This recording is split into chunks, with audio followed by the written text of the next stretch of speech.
press the bell icon on the YouTube app and never miss another update.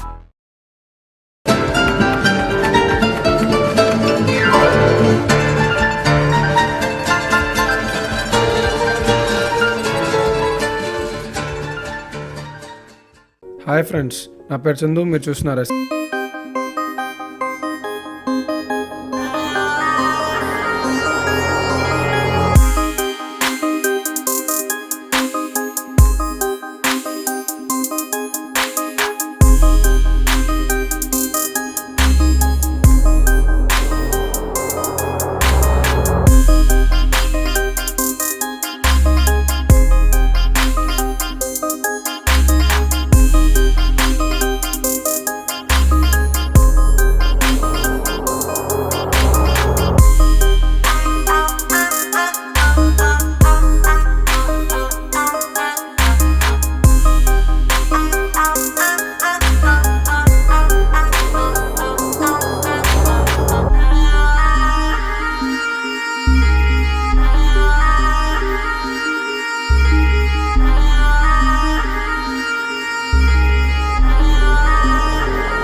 start again. It's a rich thing.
Design ట్యాబ్లోకి ఇక్కడ layout ట్యాబ్లోకి వెళ్ళి మీరు ఇక్కడ సైజ్ని increase చేసుకునే దానికంటే ఇక్కడ మీరు మీకు కావాల్సినంత వరకు మీరు ఇంక్రీజ్ చేసుకోవడం అయితే మీకు కొంచెం ఈజీగా ఉంటుంది. సో ఈరోజు మనం ఏంటంటే ఇక్కడ చూసినట్లుగా సైజ్ని ఎలా ఇంక్రీజ్ చేయాలి, డిక్రీజ్ చేయాలి, అలాగే మనకి ఇక్కడ కొన్ని డిజైన్స్ గురించి చూపించాను కదా. సో ఇంకా నేను బ్రీఫ్గా నెక్స్ట్ వీడియో నేను మీకు ఏంటంటే డిజైన్ ట్యాబ్లో అలాగే మనకి లేఅవుట్ ట్యాబ్లో కొన్ని ఆప్షన్ చెప్పలేదు కదా, అవన్నీ నెక్స్ట్ వీడియో నేను మీకు చెప్తాను. సో ఈరోజు మన టాపిక్ అయితే ఇది ఫ్రెండ్స్. సో నా వీడియో నచ్చినట్లయితే లైక్ చేయండి, షేర్ చేయండి, అండ్ సబ్స్క్రైబ్ చేయడం మాత్రం మర్చిపోకండి friends. Me friends and family మెంబర్స్కి షేర్ చేయండి. మీకు ఎటువంటి డౌట్స్ నాకు కింద కామెంట్ సెక్షన్లో కామెంట్ చేయండి. అలాగే మంచి వీడియోతో మళ్ళీ మీ ముందుంటాను. అంతవరకు thank you. Have a nice day.